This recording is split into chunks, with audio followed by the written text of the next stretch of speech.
തെരഞ്ഞെടുപ്പ് വാഗ്ദാനം നിറവേറ്റി രാജാക്കാട് ഗ്രാമപഞ്ചായത്ത് 8ാം വാർഡിൽ നിന്നും വിജയിച്ച കോൺഗ്രസ് അംഗം ജോഷി കന്യാകുഴി.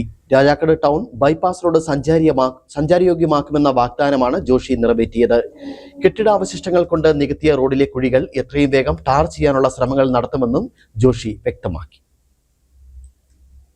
രാജാക്കാട് ടൗണിൽ നിന്നും ബിവറേജിലേക്ക് പോകുന്ന 600 മീറ്റർ നീളം വരുന്ന ബൈപ്പാസ് റോഡാണ് നാട്ടുകാരുടെ സഹായത്തോടെ ജനപ്രതിനിധി സഞ്ചാരയോഗ്യമാക്കിയത്. രാജാക്കാട് ഗ്രാമപഞ്ചായത്തിലെ 8ാം വാർഡിൽ ഉൾപ്പെടുന്ന ബൈപ്പാസ് ആണ് വാർഡ് മെമ്പർ ജോഷി കന്യാകുഴിയുടെ നേതൃത്വത്തിൽ കല്ലും മണ്ണും ഉപയോഗിച്ച് സഞ്ചാരയോഗ്യമാക്കിയെടുത്തത്. നമ്മുടെ ബസ് സ്റ്റാൻഡിൽ നിന്നും നമ്മുടെ ബിവറേജിന്റെ ബൈപ്പാസ് റോഡ് മൊത്തം കുഴിയായി കിടക്കുകയും കഴിഞ്ഞ മഴക്കാലം മുതൽ ഒരു വർഷമായിട്ട് ഇത് ആളുകൾക്ക് നടക്കാൻ പറ്റാതെയും വാഹനം ഓടാൻ പറ്റാതെയും കിടക്കുന്ന അവസ്ഥയിൽ കിടന്നപ്പോൾ ഞാൻ ഈ നാട്ടിലെ ആളുകൾക്കൊരു വാഗ്ദാനം കൊടുത്തിരുന്നു.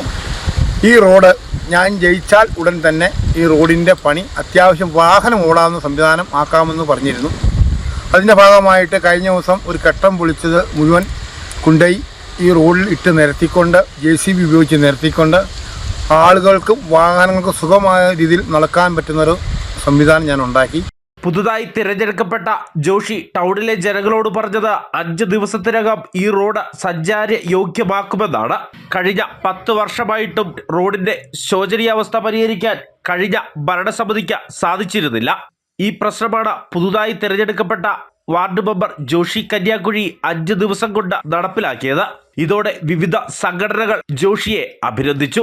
MP-യുടെയോ MLA-യുടെയോ ഫണ്ട് തരപ്പെടുത്തി ടാറിംഗ് കൂടി നടത്താൻ ശ്രമിക്കുമെന്നും അങ്ങനെയായാൽ ടൗണിലെ ഗതാഗതക്കുരുക്കിന് ഒരു പരിധിവരെ പരിഹാരം കാണാൻ കഴിയുമെന്നും ജോഷി കന്യാകുഴി അറിയിച്ചു. News bureau, Rajakkad.